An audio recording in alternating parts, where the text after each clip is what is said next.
Alright, so John Rawls, unlike Thomas Hobbes and John Locke, who formed sort of the beginning of this social contract theorist uh, tradition and this approach to the problem of justice, um,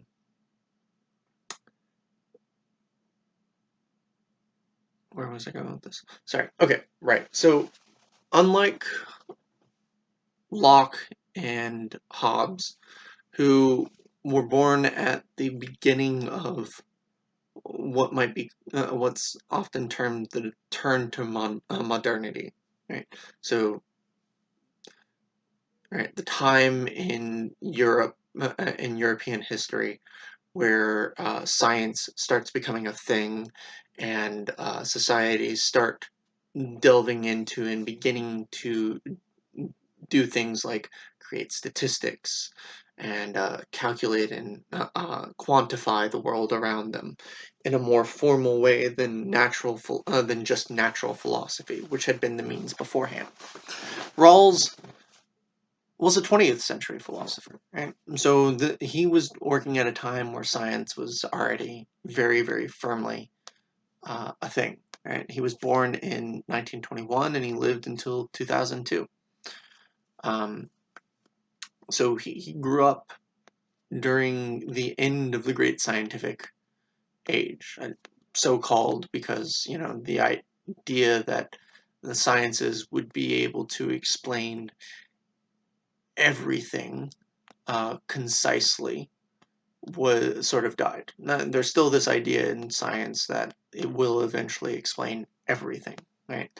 The great TOE, theory of everything, a unified field theory, that is still a dream and a belief that many scientists still have. But the idea that it will be a concise and simple explanation has kind of been given up on.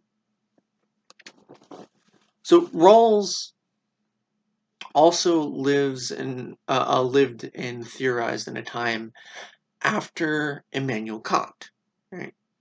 So he was deeply influenced by Kant's notion of reason, which we've already discussed to some extent in this course. And as a neo-Kantian, Rawls believed that right and wrong should be determined from a stance of universalized self-interest. So morality being based off of universalized self-interest, the formation of a just society should also be created based off of this notion of universalized self-interest. But how do we get to universalizing self-interest? How do I work from a position where I know my own prejudices aren't getting in the way? Well, this is where one of the major differences between Rawls and Hobbes and Locke comes out. For Hobbes and Locke, the original condition might have been theoretical, but it was treated as a very, very real thing. Whereas for Rawls, who reintroduced the idea of the original condition, something that had by and large been abandoned for roughly 150 years at the point that he's doing his theorizing, 150, 200 years. What we get is the idea of the original condition, or the original position, as Rawls called it, as this theoretical place, right? A hypothetical place, position, not a real state that humankind lived in prior to societies, but a place we can go mentally through the use of reason, where we can use rational choice to find principles of justice from behind a veil of ignorance. And this other notion, the veil of ignorance, is a central term and concept of Rawlsian justice. Right? The veil of ignorance is essentially a state of being where no one knows, or where you have no conception at all of your individual notion of what's good, of your economic status, of your skills, your religion, your gender, your sexual orientation, anything that would define you as a person. Not even your age, right? So nothing. And from this stance, behind this veil of ignorance, where we're divided from society as we live and experience it, right? We can determine when we use reason, right? This Kantian notion of universalized self-interest. Once we do away with everything that is personal in our considerations, we can create an equitable society and distribution of resources and laws that are fair to everyone equally, right? Through the proper exercise of reason. So for Rawls, justice is fairness, right? And that's the summation of his view of morality as a whole. And he says that justice should be determined sort of based off of two key principles. So these principles are the basic liberties principle and the difference principle. The basic liberties principle is very straightforward. It just says that certain freedoms are basic and should be available for all. Right? It's the very notion of inalienable rights. Right? So freedom of speech, pursuit of happiness, and right to life.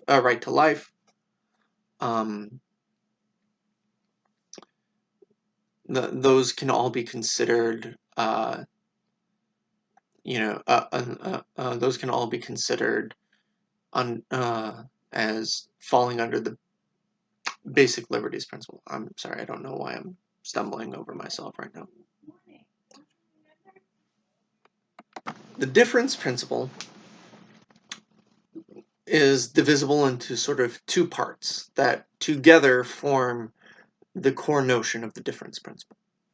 And those two parts are the idea that social positions should be open to all to compete for based on fair opportunities. Right?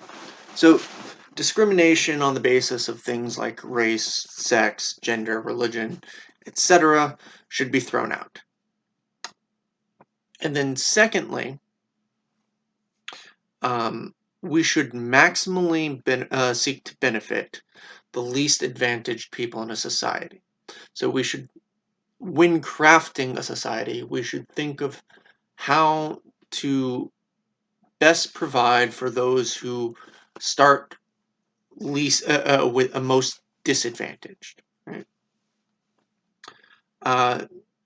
Simple way of thinking about this is disability accessibility. Right? 40 even as little as like 30 years ago in the early 90s, right? There were no provisions that required in building codes that there be an elevator for a multi-story building. So that, or that there be ramp access to buildings that sit on elevated areas, right? That right there already, limits the ability of wheelchair-bound individuals or people with mobility issues from pursuing jobs at certain locations. They could very well apply there, but if you can't even get in the door for the interview, like literally can't get in the door for the interview, you're already shut out of a job, even if you're otherwise perfectly qualified for it. So maximally benefiting them in such, benefiting the disabled in such circumstances means designing buildings and providing means of access to them. Right? means of accessing the buildings, right? To the best of our ability to do so. So he thought that there were sort of 4 frames that we could design the distribution of resources in a society, right? We could shove it all towards the top, right, and hope that it trickles down, that it trickles down. So we could maximize the maximum, right? Make the wealthiest the most wealthy, keep push more advantages at those who are already advantaged, and hope that human decency and kindness would see them spread their spread their generosity, generously spread their own um, profit and whatnot, right, onto those who are less advantaged. Um, he thought this was a terrible idea. So uh, Keynesian trickle-down economics was not Rawls' bag of tea. He thought that we could maximize the minimum, minimize the minimum, which is to say, most focus on disadvantaging those who are already disadvantaged, right, to the most. Push more people down. Right? This is essentially the structure of society that was involved in fiefdoms and slavery and whatnot. He thought that was morally just abhorrent as well. Then there was minimizing the maximum, right? Putting a ceiling on everyone. Now, for Rawls, he thought that this, despite looking, and this is essentially egalitarianism, make everyone equal, right? Uh, or at least make it so that no one can go beyond a certain point.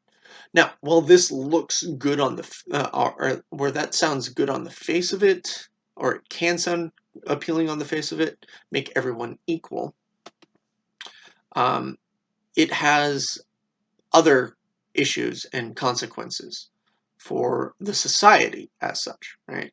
It might put everyone on a level footing, but putting everyone on a level footing isn't the same as being equitable in treatment and distribution of resources.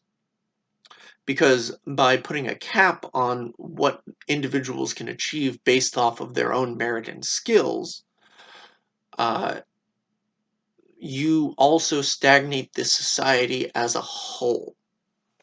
And so egalitarianism, which is what this model functionally is, Rawls didn't believe works, simply because you stifle creativity, you stifle the drive to get ahead. He did think that competition is what pushes people. Right? So there was that mindset there, very common to most economists, that competition is what drives people rather than cooperation. Um, and it's what drives growth. If you limit the ability for growth and getting ahead too severely, then you limit the possibility for any sort of growth. And then finally, there was what was called maximizing the minimum, right? This is that idea of making sure the most disadvantaged start in a better place. If you raise up the bottom, right, rather than raising the ceiling even higher, if you raise where the bottom floor already is, you bring everyone closer to the already existing ceiling. And so everyone is better off when the most disadvantaged start better off. This was Rawls' understanding of liberalism. Right? And now we have a very different understanding of liberalism, but it's still rooted essentially, conceptually, in the Rawlsian understanding to a degree. It's just we understand some of the flaws of Rawls' reasoning better. So this is the idea, liberalism is the idea of reducing the differences between different circumstances, maximizing the minimum. All right. And for him, this is the most just distribution of resources. But that's not going to be quite the same as justice, right? And how do we talk about authority under such a model? And there's still the problem of equanimity under the law and everything. If we can create a law, a society from scratch using Rawlsian principles, it would be in a better place. But he never really addresses how to make adjustments to an existing and corrupt or flawed society with all the flaws of human nature. How do you go about making those adjustments? Since by the time you've implemented them, new needs and new uh, requirements have to be met, right? That's the very flaw of working from universalized self-interest, is that we don't we don't start there. We're not starting from creating a society from scratch, and even in the revision of society, um, by the time we get to the point where those revisions are mattering, the needs of the society have changed, right?